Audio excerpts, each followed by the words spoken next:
Welcome back to the program, ladies and gentlemen. The Tobago People's Party, the TPP, led by interim political leader Farley Augustine, will hold its internal elections for all executive positions on June 9th. Now, the party was formed last year following what seems to be a political fallout between the Progressive Democratic Patriots, Watson Duke, and Farley Augustine in September of 2022. A new party is being formed. What is their mandate? What are their goals for the people of Tobago? And where do they see themselves heading following that separation from the PDP? So I'm joined this morning by Dr. Faith B.Yisrael. She's a member of the TPP. And, well, I'm wondering if she's going for any of the executive positions on June 9th. She might let us know this morning. Good morning, Dr. B.Yisrael. Welcome to the program. Good morning, and thank you for having me. And no, I will not let you know this morning whether I'm going for any executive Well, I tried. But thank you very much for joining us on the program. Nevertheless, Dr. B.Yisrael, let me start by asking you the obvious question, and that is the TPP. How is it any different to any parties that have existed previously, especially parties coming out of Tobago, Tobago-centric parties? And how is it different from the PDP? So, it is vastly different from the PDP. Oh my goodness. So I think everyone, all and sundry, were aware of the entire bacchanal that happened early last year, late the year before that, where the owner and founder, as he fondly calls himself, of the PDP, in essence, said to us, get out. Which we did. So all of the executive members within the THA, other than the leader of that organization, got out. We decided to do things drastically differently, following that situation specifically, where a single man could have actually said to thousands of people, this is my party, I register it, I am boss, I can do what I want. And we've done the exact opposite. So to get to this point where we are in 2024 March, it means we actually called the people who've been supporting us together. We started that process last year. We called them together and we said, hey, this is where we are. Tell us, what would you like the party to be called? Well, we actually started back with an even more basic question. Do you want us to form another party? And they resoundingly said yes. We went through a process of determining what would the name of the party be, and we actually had meetings where names were thrown up. We then voted at the end. We then decided collectively what the color of the party would be. We then decided collectively what the symbol of the party would be. And by the way, one of the things that is very different is that individuals, we have 3 individuals who are just regular members who we've said, because this is not any one man, meaning Farley Augustine or Faith or anybody else's singular party. These 3 individuals are the ones who wrote the letter to the EBC saying, hey, we now have an organization. The organization is known as the Tobago People's Party, and this is our symbol. So the entire process that we used to get to this point has been one where we are completely transparent, where we've been completely inclusive, and where we've allowed those that support us, those that are rank and file regular members of the organization, to build it from the ground up. Mm-hmm. And that is the biggest difference, and it's possibly the most important difference between the TPP and every other political party that has existed in Trinidad and Tobago to this date. Dr. B.Yisrael, it seems as though, based off of what you said, this is more so of an annexation from Watson Duke and the PDP. It sounds as though it's more so of the current executive of the THA trying to separate itself from the association with Watson Duke and the PDP, rather than the actual focus on Tobagonians. Well, I am not sure how you could have said that based on what I just said.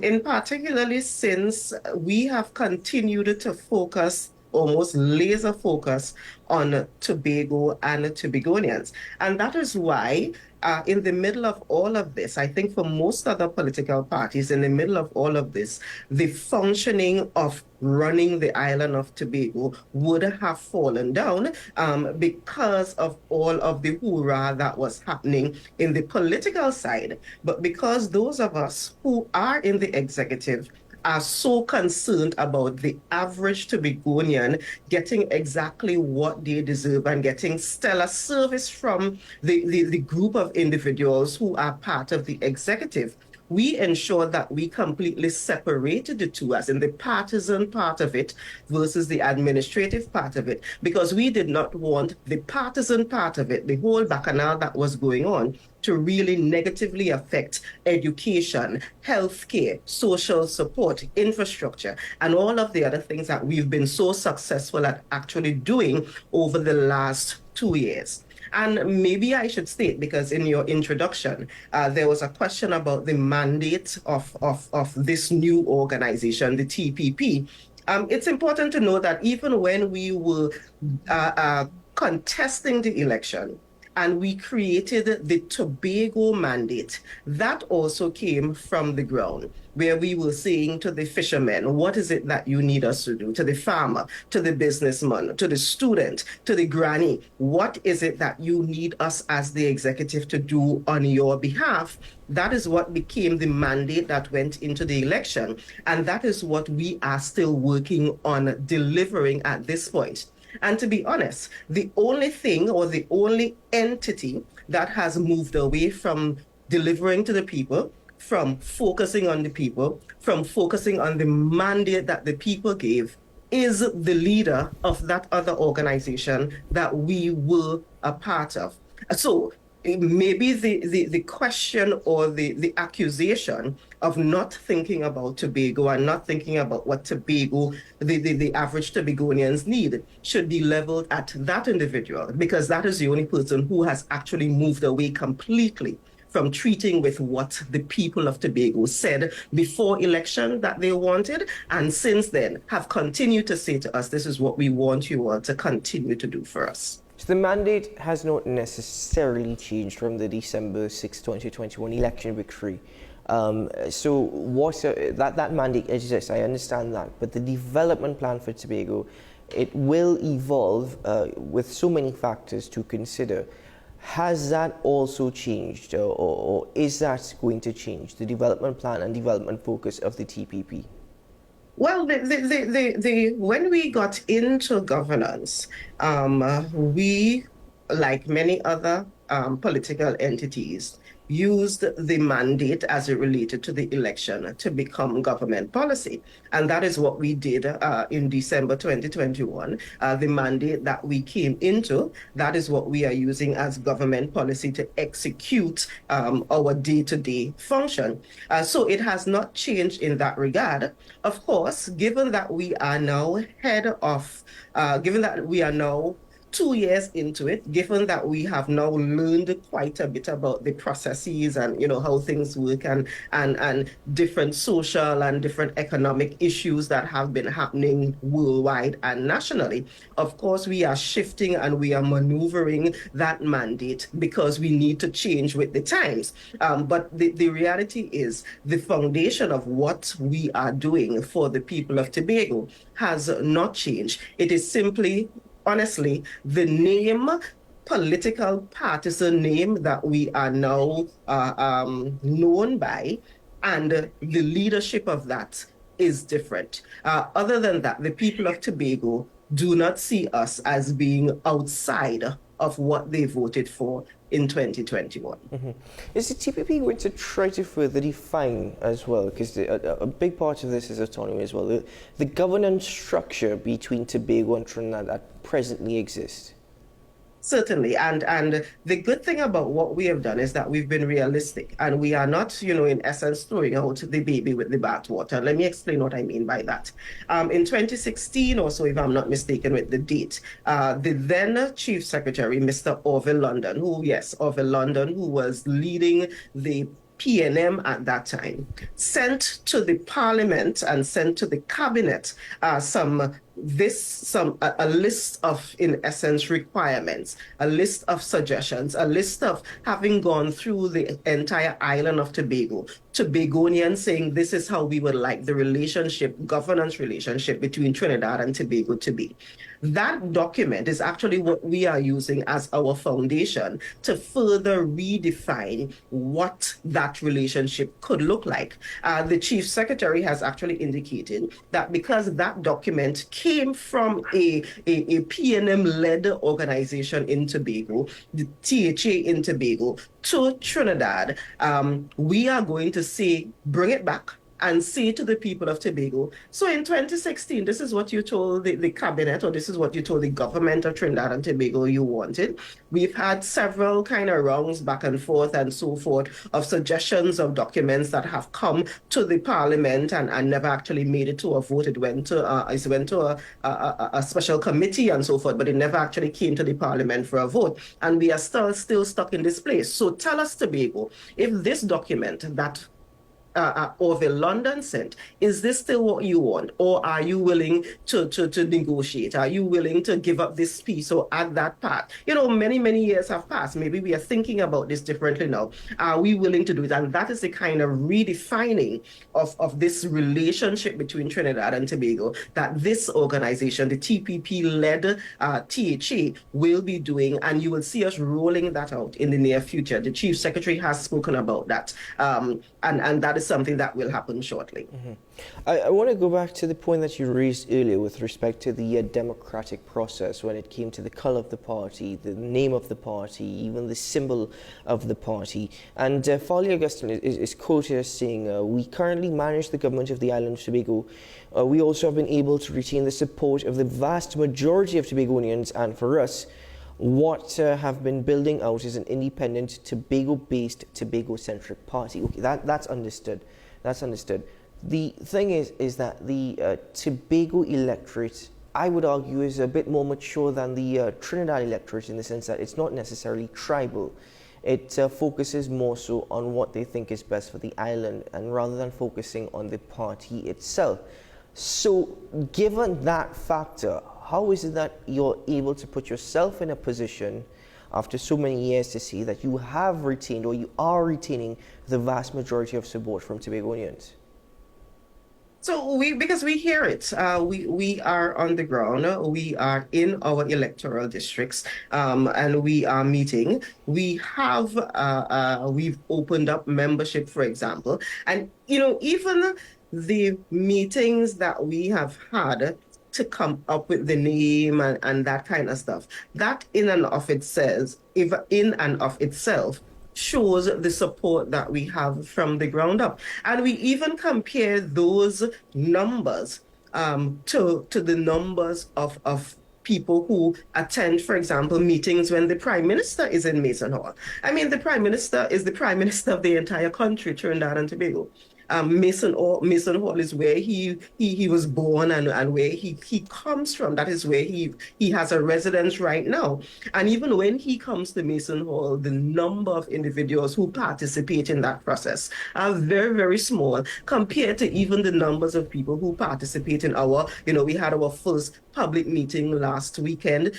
We had our launch last year. Even those internal meetings, let me be honest, the first time we actually had the meeting, when we went into that little room in Shore Park, there was literally standing room only. We thought we were picking a decent sized room that we would be able to fill up one little part of it, but we were genuinely surprised by the number of people who actually came out and said, yes, we want to continue this process with us. So this is how we know at this point that we still have the majority support of the people on the island, because they tell us that at so many different areas and so many different, they tell us that at so many different opportunities when we meet with them. Mm-hmm. Now, if I'm moving on with this conversation, I also took a look at a recent post on social media with the TPP seeing a sea of changes coming. That has what has been the mantra from the launch of the party, where we saw the actual symbol of the party. Even now, a sea of change is coming. But I'm curious to know, a sea of change from what, bearing in mind that these are still the executives of the THA that have existed since 2021. So a sea of change from what exactly?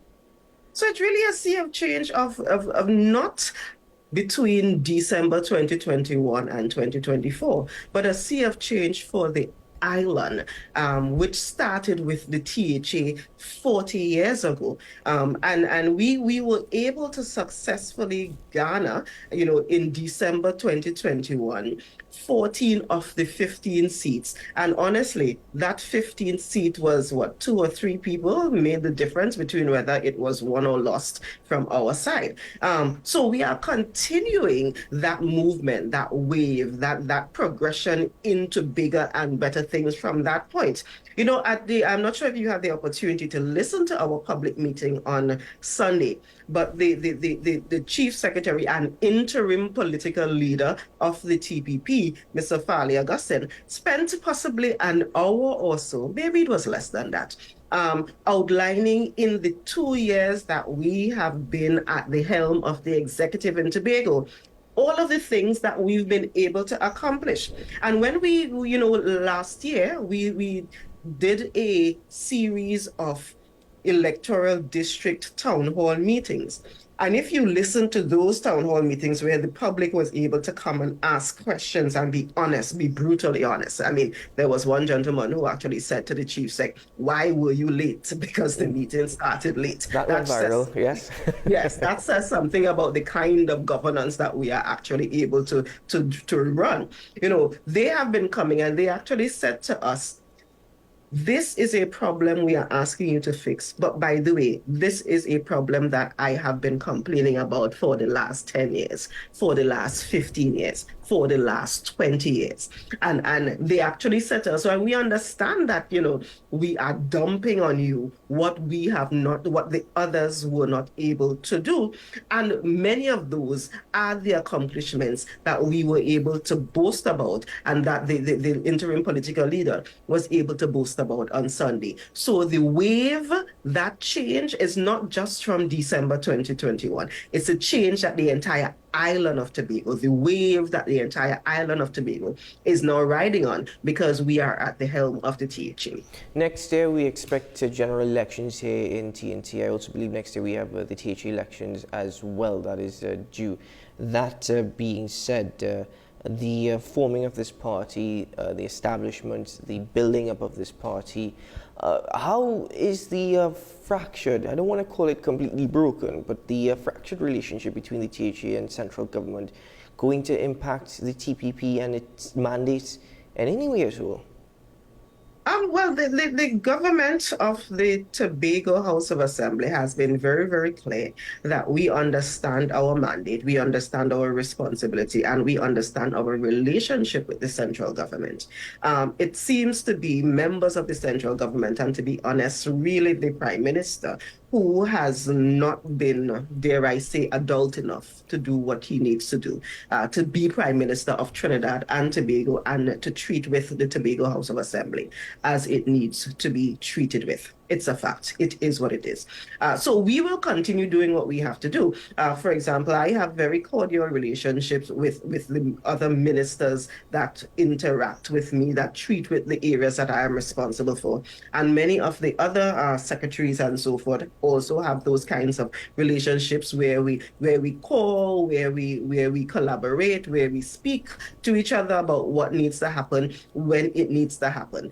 So that is not going to affect us in any way. We will keep representing the people of Tobago who elected us, and we will keep making the hard decisions, and we will keep sounding, sounding the alarm when it needs to be sounded, when we believe that the government of Trinidad and Tobago is not treating the people of Tobago fairly. We will continue doing that, and we will go into the elections, both the general election whenever it is called, and the Tobago House of Assembly when it is constitutionally due.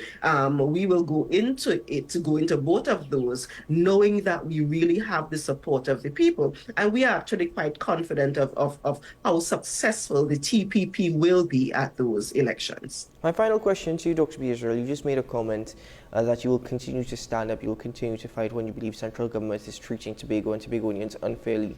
Presently speaking, do you think that is the case?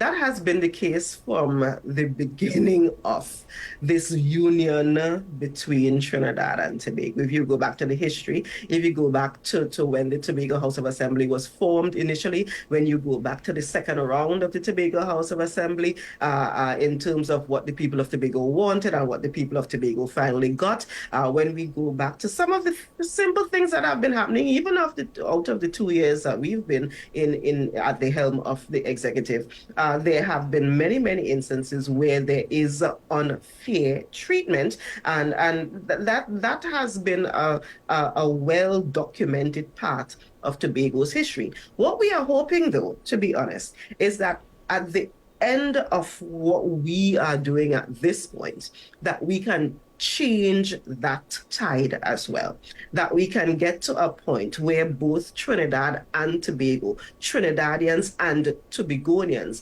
honestly feel that we are really standing side by side. And when we get to that point, I would actually be genuinely happy, because that is what we're aiming for. We are aiming for a country that really is Trinidad and Tobago, not Trinidad, and Tobago sometime after.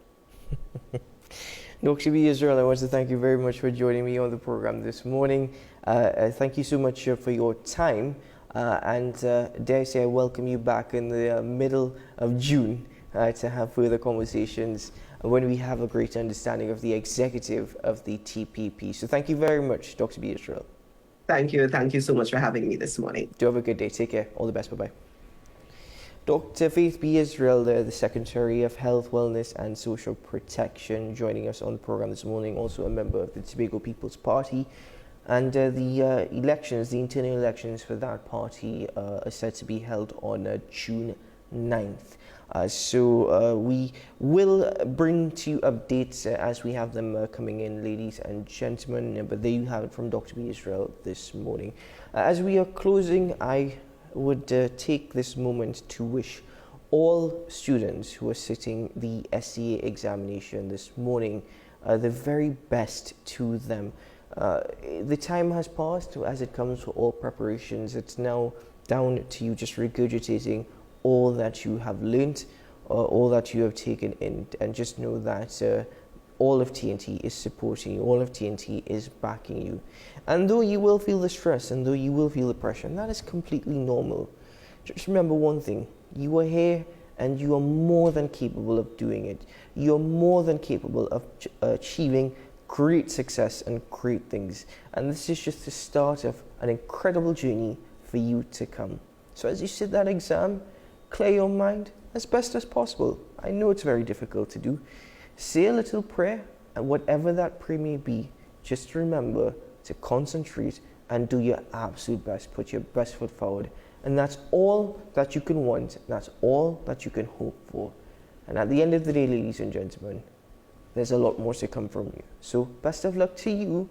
And I can tell you, in the hours ahead and the minutes following that final bell, when the essay exam is over, the relief is absolutely incredible. But you have this hill and obstacle to face, no doubt in anyone's mind that you can do it. That's it for AM Prime, ladies and gentlemen. Thank you very much to all my guests for joining me on the program this morning. And thank you very much for the team behind the doors that really make it possible. I'm Keaton Shaw, wishing you a safe day ahead, a productive one. And I'll see you again very soon. Bye-bye.